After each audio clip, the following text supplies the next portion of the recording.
Revenge of the Dykes, choicers, witches, Ghettoites, and single working welfare moms. Anytime some unctuous hypocrite pontificates about the absolute morality of the traditional family, reach for your pocketbook. Look around for the lurking fascist in government and cling like mad to your personal integrity. Male politicians, dutifully echoed by wife robots, are trying to make you the victims of their horrible anarchy, into the reason for economic disaster and social dysfunction. How dare they?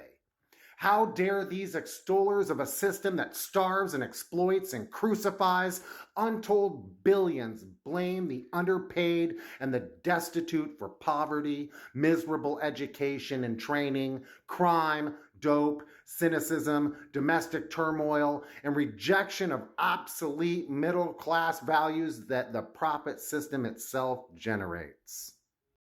And here she goes on, and by the way, full disclosure, Clara is a Trotskyist, but she is a heck of a wordsmith, isn't she? All right.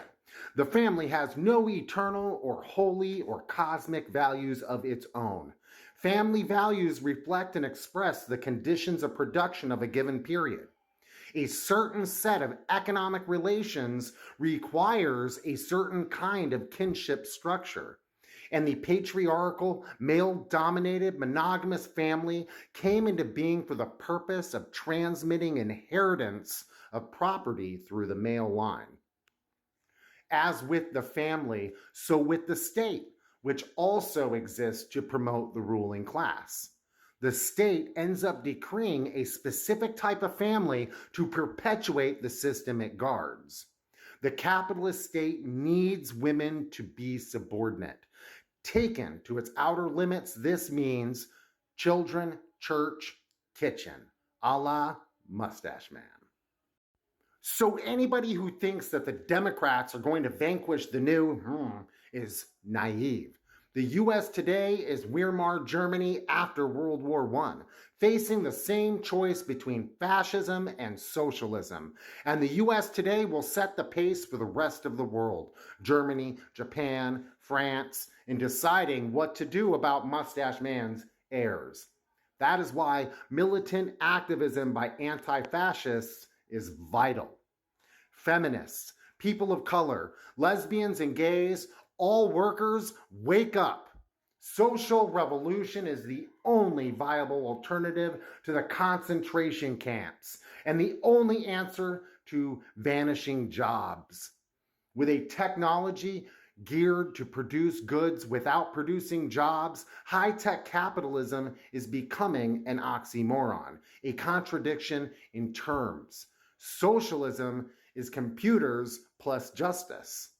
The global order of competitive trade and multi-currencies is absurd. It cries out to be replaced with production for use, not for greed, so as to eliminate the endless wars and hatreds spawned by dwindling markets and poverty.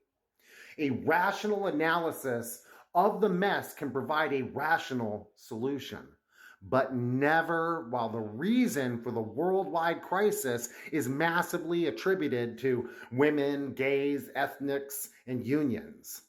The family values brouhaha is a depraved and insulting attempt to deflect our attention from the basic problems of the world economy onto the usual scapegoat suspects. Don't let this happen. Give the looters with license hell. Tell them to take their bourgeois values and shove them. And once we have created a revolution in the way we deal with wealth, this proper Jewish mother promises you that family values will take care of themselves, as always. You can read this in its entirety for yourself on Marxist.org. I'll toss a link into the description. Clara Fraser is one of my favorite Trotskyists to read, and I don't have many of those. I love her style. She makes a lot of great points, though I do disagree with many of her views, just to be clear. Solidarity, comrades.